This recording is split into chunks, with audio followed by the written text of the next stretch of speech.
Any evidence of the distance to the sun? Do you accept numbers as reality? No. Numbers are an abstract concept that might describe things in their quantities in reality.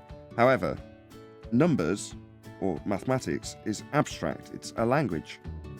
Like, I can tap on a stool, and any person in any language will understand that I'm either inviting them to sit down or telling them that this is a stool.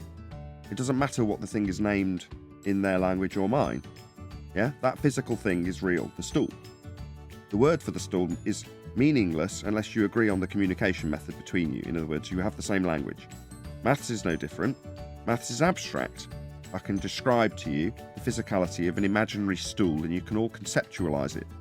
Does it make the stool real? No. Are the numbers real? No. It's all abstract. Now, can you describe things in physical reality with numbers, with the abstract language? Yeah, you'd have to. That's the only way to do it. That's the only way to communicate, by language, also abstract in all forms. Now, this is something I had to discuss with my daughter today when I told her that the one thing I want her to progress in terms of her education with is her understanding of language, mathematical or foreign or English, because that's something that's very key to not getting swindled in life. Understanding communication types. Mathematics is just one of them. So, is maths real? Well, no, it's abstract. It just describes. Well, when we give a phenomenon a name, that makes it real. It depends on whether you work outside the convention that you form when you name it. So, when we have the Socratic method to come to an agreement on what we mean when we say a word, the agreement will undoubtedly have a convention around it if you're describing something complex. And if you're using that convention to simply describe the phenomena, complex or otherwise, that's perfectly acceptable. However, once you have established the description, for example, time, you describe the elapse thereof as a concept called time, and you derive it from movement from celestial bodies. All well and good until you work outside of the convention that you have derived.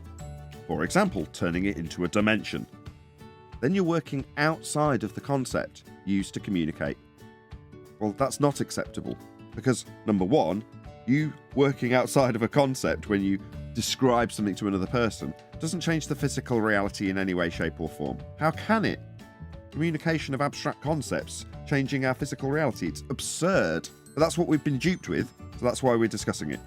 And the existence of the phenomenon is not dependent upon your description of that phenomenon.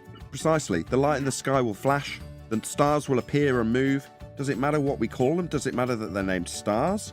Does it matter that what we consider movement, in quotes, is that bit where it traverses the sky? Right, moves? Yeah, but that's our concept that we use to describe how we see it. If none of us were here to describe it, would they still do it? Yeah? Would it matter that it wasn't called movement? No. It'd still be doing it. That's physics. That's the difference. It doesn't matter about how you describe things, quantify things, once you have something in physics, because it's an account of the physical and natural world that presents itself to us with a description, regardless of language, of why that occurs. Now, all of those processes involve physical manipulation of things, not the description or quantification thereof. You can, after the fact, if you figured out what caused the effect you're studying, but the description of the effect, the language used for it, the qualification of quantity of the effect are all irrelevant to physics. I rest my case.